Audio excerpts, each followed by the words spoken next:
เจ้าสบายดีพี่น้องมื้อนี้เป็นอีกมื้อหนึ่งที่มีความหมายความสำคัญอ่าได้มาเบิ่งว่างแสดงอยู่สถานทูตอินเดียพี่น้อง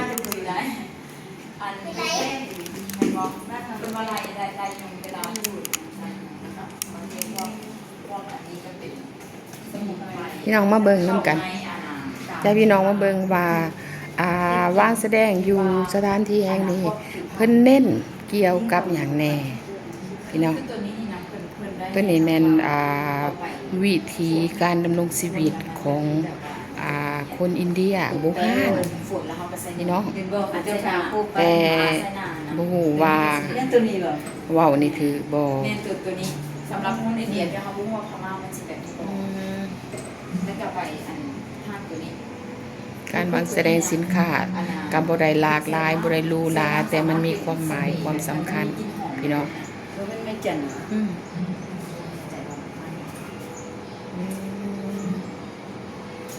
แต่ละอย่างแมันมีความหมายเฉพาะมันเลยเนาะโอ้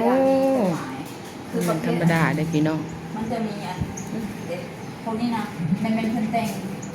เปิดมาได้หลายมื้อเติมมาได้พี่น้องเกณฑ์สกุลอาหารอินเดียนะมันเพิ่นจะได้นำพวกนี้แหละเข้าในการปรุงแต่งโอ้ตัวนี้เป็นแกนแล้วน้ำมันตัวนี้เป็นน้ำมันหมักโมที่ว่าสามารถเอาไปเฮ็ดยาได้คือตัวนี้นี่มั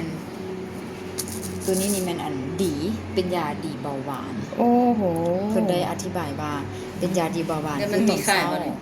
มีขายอยู่ลาวก็มีอยู่ลาวเขาก็มีขายเพิ่นว่าอีหยังบ่แน่ใจว่าอีหยังแต่ว่าบ่ที่ว่าเขาซื้อได้อยู่โอ้ยาโบราณพี่น้องยาพื้นเมืองยาพื้นเมืองโบราณอินเดียเรื่องมันรูปซิปไปไม่รู้หลายคนจะโอ้อันนี้ลูกประคบคือตัวนี้นะ2-3 เม็ดลูกประคบได้ตัวนี้พี่น้องแต่งกินเขาสามารถใส่มันจะช่วยลดพวกเบาหวานในร่างกายเขาได้หรือว่าเขาสิเซน้ำกินก็ได้แล้วพวกนี้จะสามารถต้มกินมันสิให้วิธีชีวิตของชาวอินเดียของคนโบราณของชาวอินเดียโบราณเป็นเอกลักษณ์พี่น้องเป็นเอกลักษณ์ของเพิ่นได้เลยยวนผมกระทำหมูไว้3ที่มันมีสำคัญที่สุดก็คือยาพื้นเมืองพี่น้องยาพื้นเมืองเป็นยาดีได้เป็นยาดีสังเกตนำกันพี่น้องสังเกตนำกันตรวจสุขภาพของเราตรวจดูแลของเราเป็นเยี่ยมมากได้มันอันน่ะเสื้อผ้าโยคะที่โยคะอยากโยคะเจ้าให้ปัดปวดพญาติอะไรอันนั้นของอินเดียเนี่ยป่ะของอินเดียที่เขาแค่น่ะเขาได้เอามาสำเร็จเลยเลยเขาชื่องานไซส์เหรอสันตัวแต่นอกจากอันน่ะเป็นพืชกับเจ้าของหวานสมุนไพรเนาะแล้วก็ยังมีอันน่ะผลิตภัณฑ์ที่ว่าผลิตโดยที่โบไซสารเคมีเลยก็คือพวกนี้เคลื่อนมันก็ได้มีผลกระทบอย่างตัวห่างกายของเขาเพราะว่าจะเป็นทางในหรือทางนอกมันจะมีทางอันน่ะจากแคลจมูกกลาง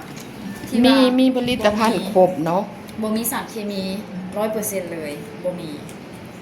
แต่ว่าเพิ่นบ่ได้ขายเหมือนบ่เพิ่นบ่ได้ขายแต่เพิ่นอาจจะแจกเพิ่นแจกให้งานจระเข้จะดีกระเพาะบ่นี่อันน่ะจระเข้ตัวนี้บ่แม่นยาเป็นอันน่ะเครื่องไส้ทั้งอันน่ะผิวและครีมสามารถทาหน้าได้ตัวนี้เป็นวิตามินอันน่ะทาหน้าบำรุงทาหน้าทาได้เต็มเบิดทุกร่างกายเลยแต่หน้าเฮาคักเลยละอันยาดีเด้พี่น้องยาถูกแคลตัวนี้นะเพิ่นก็ใส่ธรรมชาติเอาธรรมชาติเฮ็ดบ่มีสารเคมีแล้วสมมุติว่ามันเวลาเฮาถูกแคลเข้าไปเนาะมันจะเข้าไปในร่างกายเฮากับบ่ได้มีพิษมีภัยอันใดเลยตัวนี้มันสิช่วยให้ร่างกายเฮานี่เย็นอย่างไปซ้ำอินเดียนะเพราะจะตุ้ยแม่นแล้วก็ตัวนี้ก็คืองามเองเดี๋ยวมันเป็นอันเป็นเจลครีมอันน่ะโฟมทาหน้าตัวนี้นะโอ้เป็นโฟมมีครบแต่ว่าผลิตภัณฑ์นี่สารสกัดจากธรรมชาติล้วนๆพี่น้องบ่ได้มีสารเคมีเพิ่นเอาอันบ่มีสารเคมีเลยแล้วตัวนี้สกัดจากใบกุหลาบป่นกับน้ำ2 อย่างเท่านั้น โอ้ สกัดมาเป็นอันนี้ คือเข้าตาก็บ่ได้มีปัญหาหยังแบบความหมายว่ามันบ่เป็นพิษต่อร่างกายของเราเป็นผลิตภัณฑ์ที่จริงแล้วอินเดียเขามีผลิตภัณฑ์นี่100,000 อย่าง อย่างแต่ว่าเพิ่นเอามาวางแสดงแต่ ตอนนี้ แต่เท่าที่เห็น เท่าที่เห็น โดยแล้วอันนี้นี่สามารถเมือนตาแล้วก็สีดแบบเมือนตาแล้วก็สีดใส่หน้าให้ โอ้ มันแบบให้ร่างกายแบบซื่นหน้าเฮา อื ซื่ ม น หือโอ้มีดีหลายอย่าง แล้วก็นอกจากนั้นมันยังมีอัน อืม อยู่ทางด้านนั้นพร้อมเพิ่นได้อธิบายว่าอันวิธี มาเบิ่งวิถีชีวิตของคนอินเดียนำกันพี่น้อง จะบอกว่าผลเขาจะใช้แบบ โอ้ เพิ่นอธิบายว่าใบกล้วยนับตั้งแต่ใบกล้วยขึ้นมา อืม แม่นเพิ่นใส่เข้าในอันการดำมุซิมก็คือเต้งโด่งก็ยังเอาอันนี้นะปูแล้วก็กินข้าวแล้วด้วยมือ แมน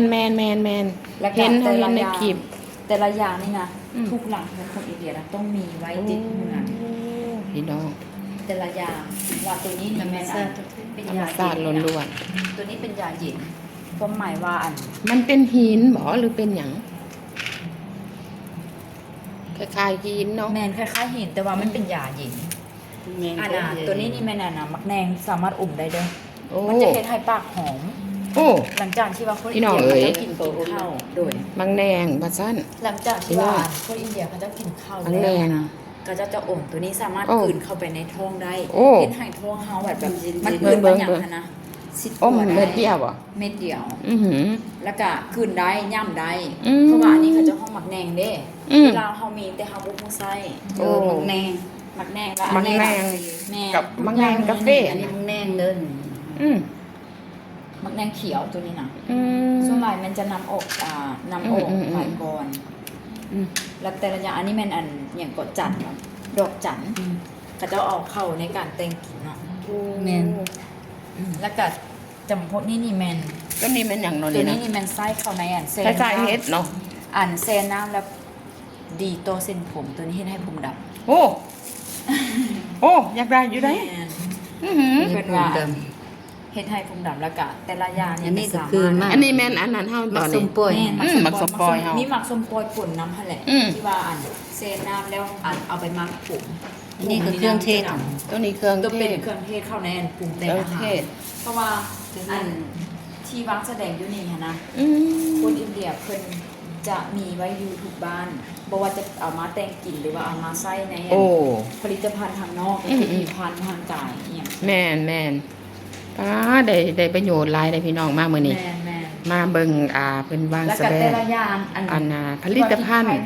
ที่ปลอดสาร